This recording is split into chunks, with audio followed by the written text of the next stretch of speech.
All right, 3, 2, 1, YouTube mode, talking continuously, 15 minutes. Here we go. What's going on, guys? Joey here at Flex Training Systems and the Twitch chat. Today, we are going over what you see here. I know I did a video that was very, very useful in the past where we used this, but I thought it would be useful to go through each one of these major points. 1 second as I lower the music. Actually, no, I'm not going to lower it there. I'm going to go through each one of these points, and I'm going to just talk a little bit about them and kind of just be more specific. Like, why does it matter that we're on point with food? Why does it matter for us to get enough sleep? Why is it super important to drink enough water? How does energy expenditure affect our training? I could go super long with this. This could be like 2 hours, but I'm just going to try to condense it down and reinforce what we already talked about, mainly because I had some people recently like, oh man, I didn't know that getting enough water and sleep would impact my lifting that much. I'm telling you, brother, it makes so much a difference. Stress is a weird one because stress is like something that's happening in your external environment that's making you feel a way. So so what? You feel bad, who cares? But that carries over into action, which takes away from your lifting. So we're going to talk about that. And this could basically just be training. And then I have this here for like literally no reason. I have articles up on the left. I tried to learn something new to maybe tell you guys, but I did actually learn one thing that I didn't know, which is interesting.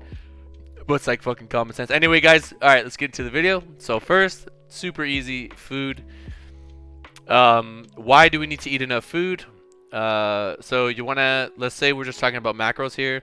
You need to have enough carbohydrate to fuel your workout. You need to have enough protein to help you recover from the workout, and then your fats is like kind of a super essential for just like literally everything. Some people say lubricates joints. I don't know about that.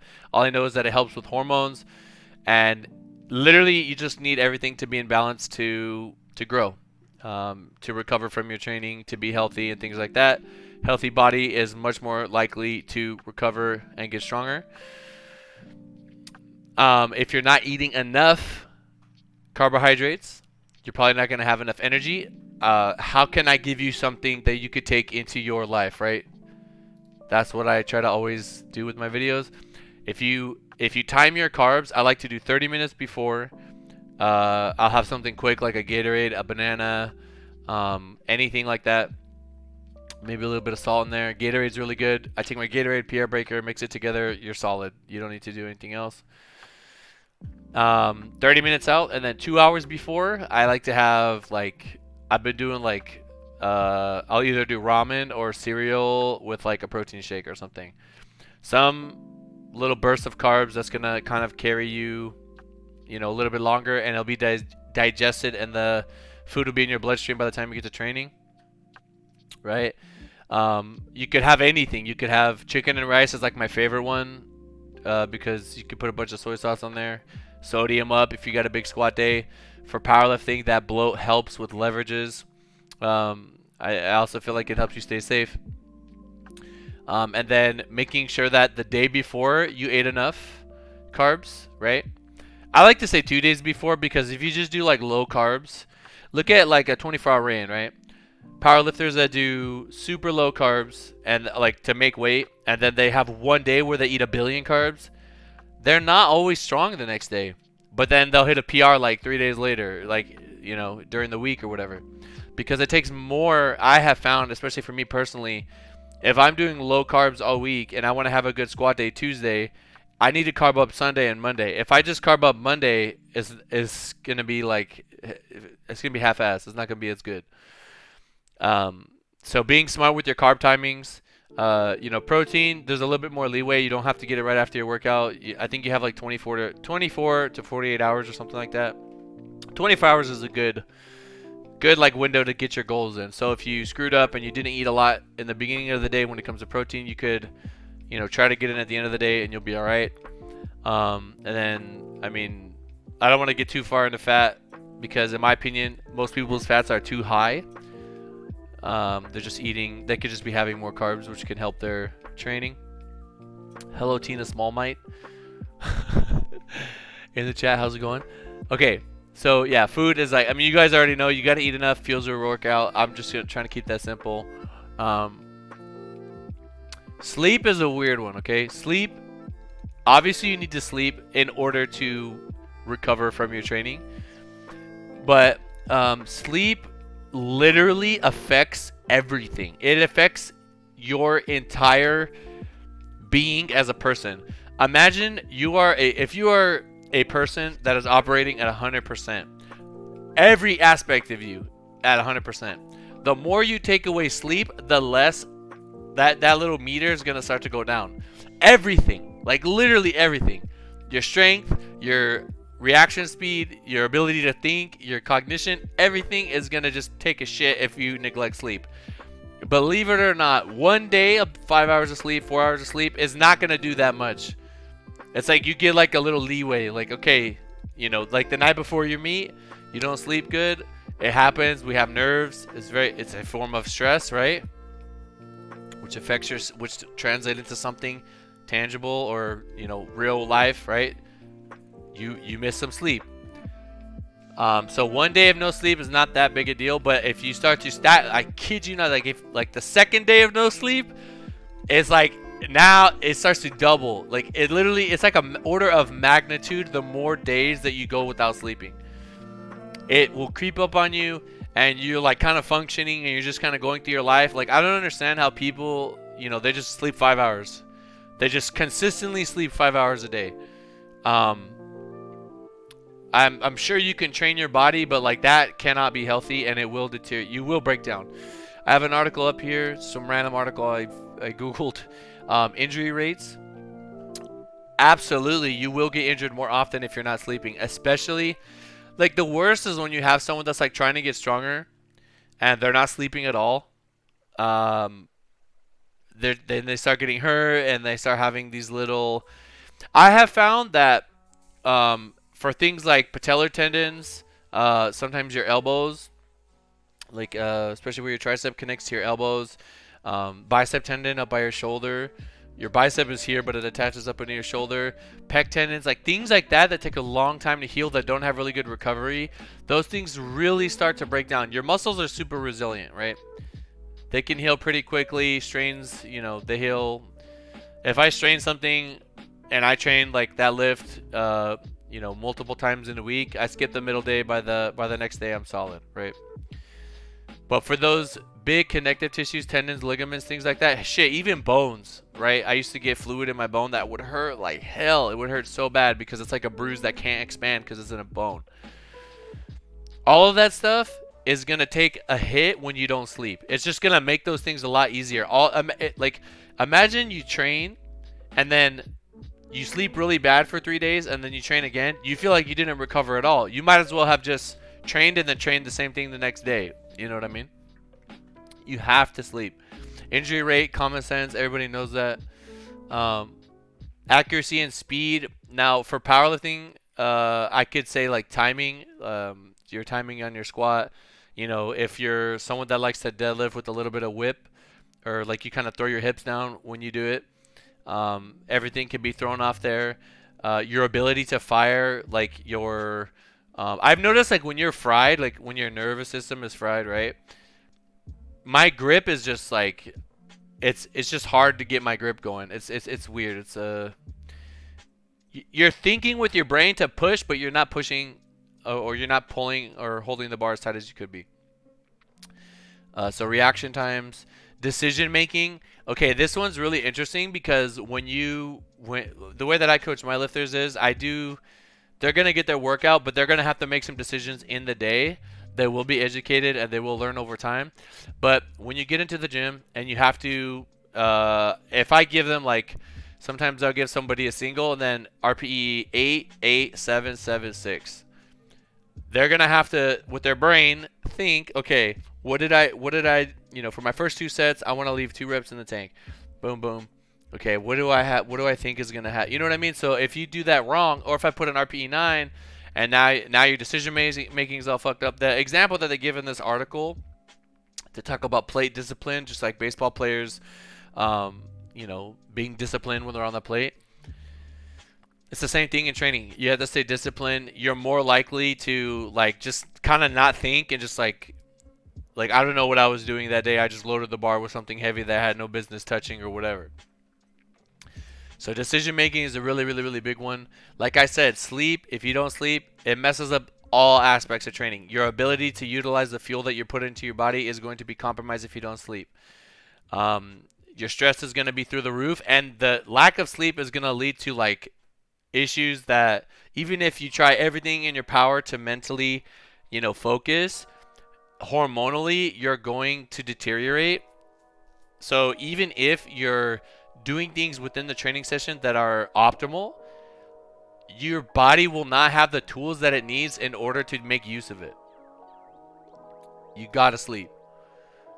6.5 to 9 hours. I would say if you could stay within there, closer to 8, you'll be solid.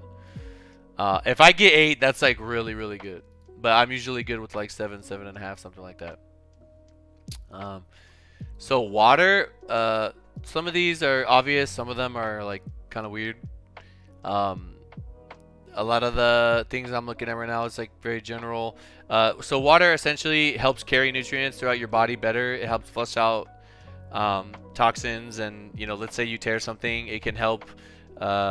Theoretically, it can help you sort of carry those broken down materials out of your body, or just get them sort of broken down to be reabsorbed back into the body.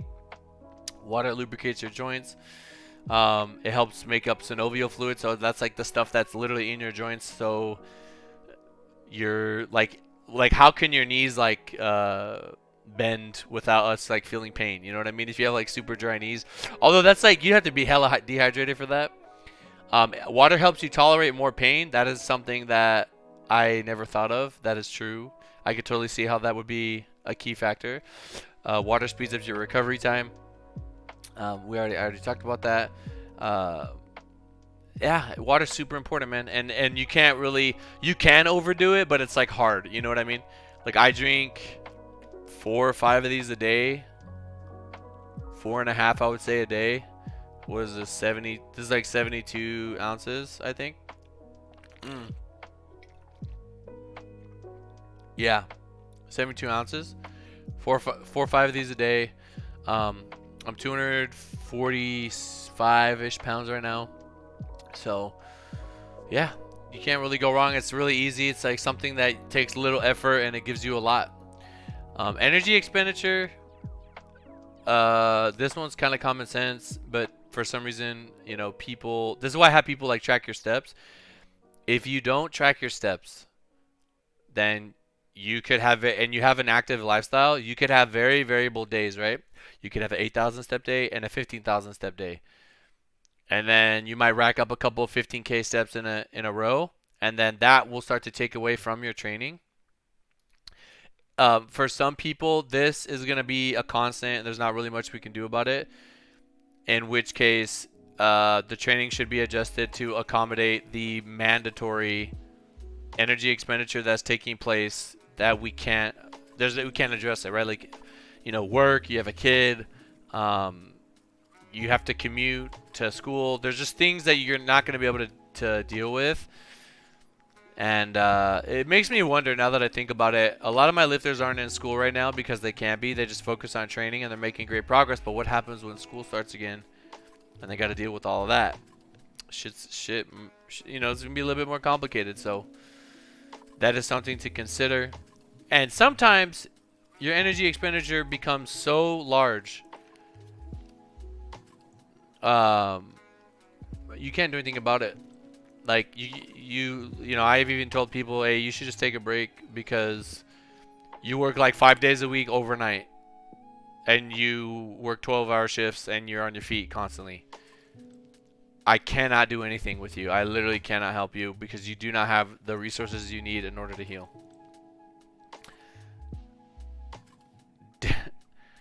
Damn, Joey, making fun of me. I messed that up. What'd I say? Yeah. Energy expenditure. It's really important to track it. It can help make your training more predictable, and it's really good feedback for your coach. Stress. Okay, there's a lot of different facets to stress. This one's like kind of complicated, but I'm gonna try to just relate it to lifting. Okay, so we have some examples. Toxic people. For you younger kids, school, moving, pandemic, obviously, that's like so many different life stresses there, family issues. All these things are going to make you feel a certain way. And depending on where you are in your life, whether you have acquired the ability to deal with the stress of said life thing that's happening to you, it may or may not prevent you from being able to train as solid as you need to. For example, let's say you just got off of work, you worked from 8 to 4, and you went to go have a pre-training meal with your girlfriend that broke up with you right then. So at 4:30, you get off work at 4, your girlfriend picks up with you at 4:30, you're supposed to train at 5, you're blindsided. I don't know anyone that's going to train solid that in that day, right? Maybe they can harness that anger. If you get blindsided like that and you legitimately care about that person, that training day is going out the window, brothers. That training day is getting cooked. So that is a huge stressor that can, it makes you feel, it doesn't actually, like, there's nothing, the stress itself isn't stopping you from, like physically stopping you from lifting, but the way that you feel, now your mind is messed up. Now you don't even want to. I know what it's like to be in the gym, but my mind is constantly thinking about what is waiting for me when I get out. Like, I gotta deal with this big problem. I just want to get this training over with, right? So that could go into toxic people if you want. School. I mean, school's crazy. Some schools, they give kids a ton of work, crazy deadlines, super hard to get through stuff. Again, you're thinking about that. You're not thinking about training. You might miss the mark. You might be studying. You forget to drink water. You forget to eat enough food. And maybe your energy expenditure was crazy because you had to go somewhere and like buy a book or something. I don't know. Right? All of that stuff.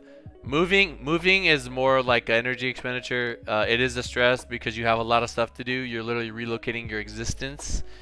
But it's like a double whammy because not only are you stressed about that, but it's extra energy expenditure.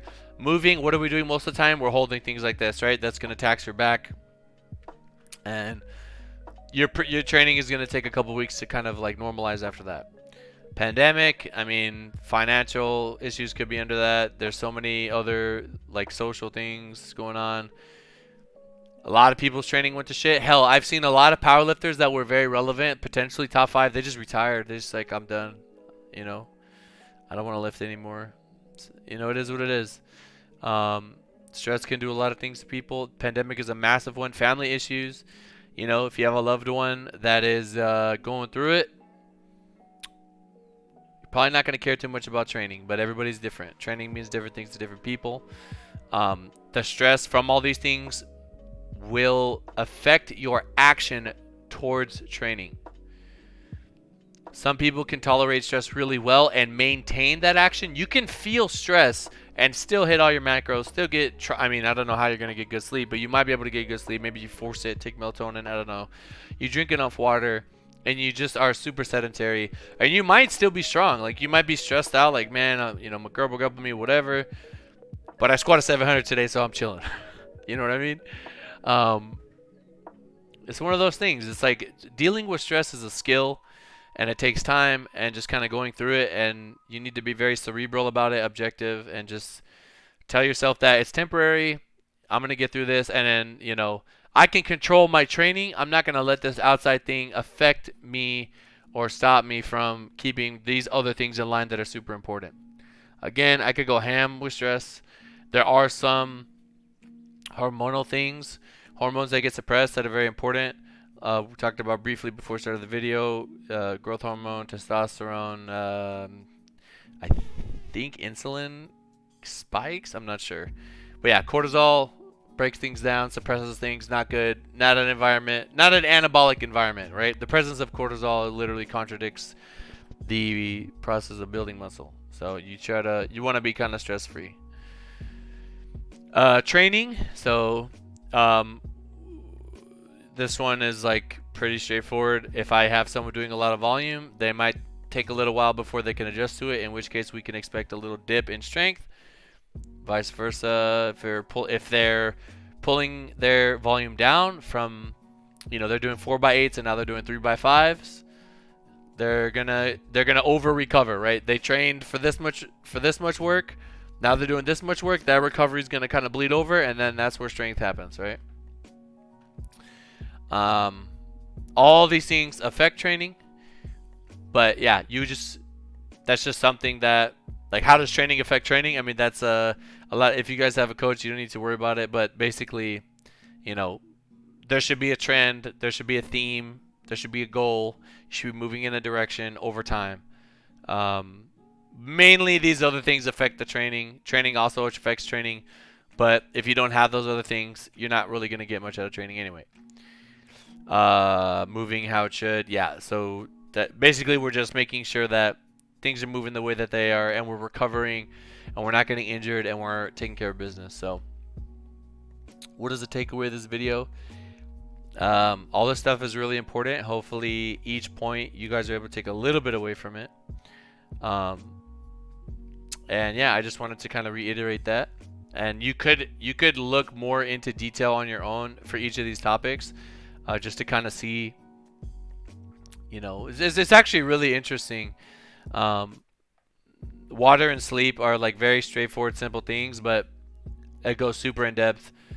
The gist of it is, if you don't have them, you can't do anything. So, yeah. That's it, guys. I hope you're able to take something away from this video. Can I get a hashtag recover? Hashtag recover in the comments down below.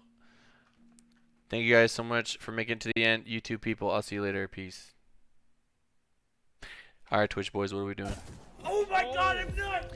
What are we doing?